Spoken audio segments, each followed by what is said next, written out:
आज की कहानी ज्ञान की प्यास। एक गुरु के दो शिष्य थे। एक पढ़ाई में बहुत तेज और विद्वान थाक और दूसरा फिसड्डी। पहले शिष्य की हर जगह प्रशंसा और सम्मान होता था, जबकि दूसरे शिष्य की लोग उपेक्षा करते थे।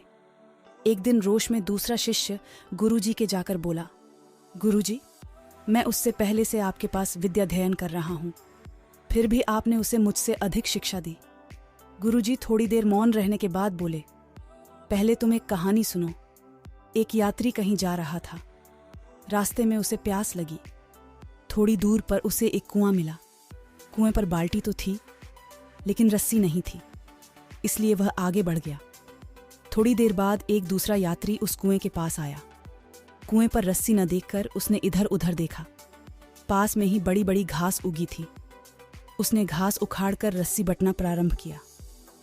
थोड़ी देर में एक लंबी रस्सी तैयार हो गई, जिसकी सहायता से उसने कुएं से पानी निकाला और अपनी प्यास बुझा ली।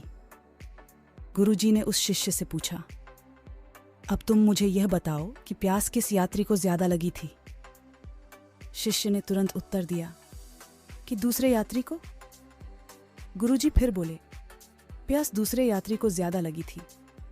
यह हम इसलिए कह सकते हैं क्योंकि उसने प्यास बुझाने के लिए परिश्रम किया। उसी प्रकार तुम्हारे सहपाठी में ज्ञान की प्यास है, जिसे बुझाने लिए वह कठिन परिश्रम करता है, जबकि तुम ऐसा नहीं करते। शिष्य को अपने प्रश्न का उत्तर मिल चुका था। वह भी कठिन परिश्रम में जुट गया। दुर्लभ टेलर बघेरा अजमेर, राजस्थान पाया। अपने दोस्तों और रिश्तेदार तक जरूर शेयर करना।